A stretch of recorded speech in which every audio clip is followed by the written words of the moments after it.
Hello everyone, today we will talk about the Blacklist Season 9, Episode 11, The Conglomerate. It was time for the grumpy member of the task force to get her turn in the spotlight. Yes, the Blacklist Season 9 Episode 11 shone the light on Agent Alina Park. Up until now, it had appeared that Park was imparting her knowledge to a group of other agents as a trainer during the 2 years that the task force was disbanded. Now it was revealed that position, and her being a newlywed living happily in the suburbs, was a more recent development.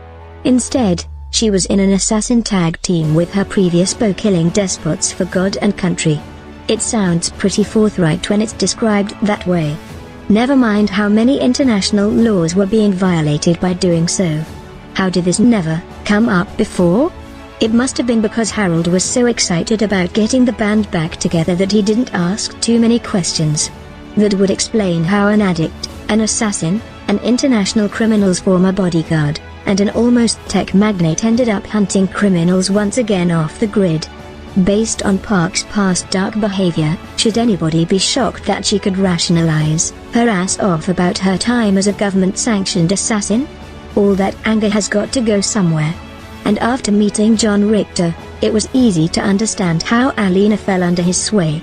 All those sweet words coming out of his pretty mouth helped her to justify her violence as a way to do something good for the world. As history has proven, there are a lot of murderous tyrants that need killing. And you can't depend on their downtrodden citizenry to do so. Enter the wetworks specialists such as Park and Richter. They're serving a useful purpose in a global society. But Alina has a good-hearted side as well. And after resisting a friend's setup with Peter, she finally met him and decided she needed more humor in her life, leaving the darkness and Richter behind. But, as always happens on the Blacklist, her past came back to haunt her, propelled in no small part by Reddington, who sees and knows all. In one of those coincidences TV traffics in, Richter invites Park to join the Conglomerate mere minutes before Demb brings back the same Blacklister to the task force. Not wanting her latest dirty secret to come out, Alina first denied having heard of them so that she instead could rant at Raymond, who was more concerned with his current obsession, Liz's death. After that false start, the narrative settled in as expected, as Park went undercover as a Conglomerate candidate.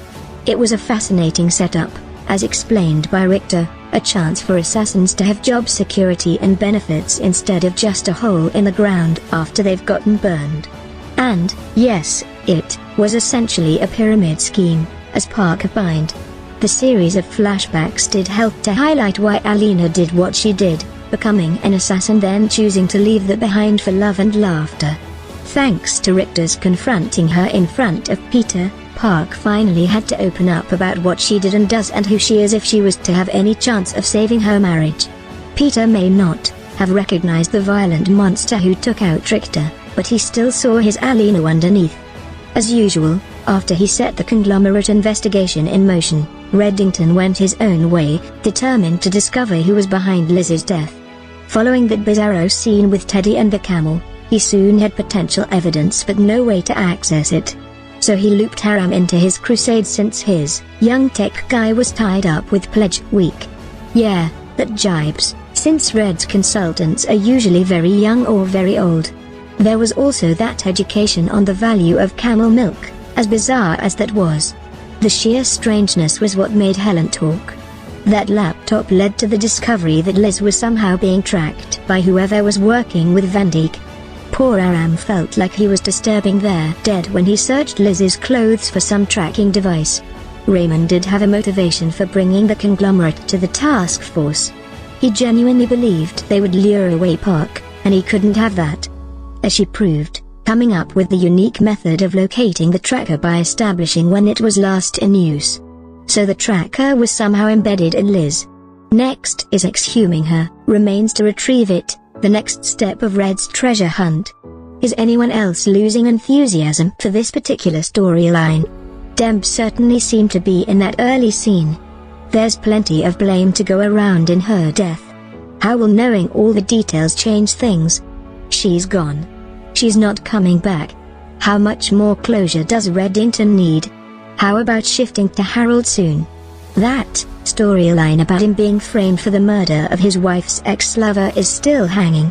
It's got to be someone reasonably powerful to pull that off. To follow Red's obsession, watch the Blacklist online. Were you surprised that Park was an assassin? Can her marriage to Peter survive? Do you want to know all the details of Liz's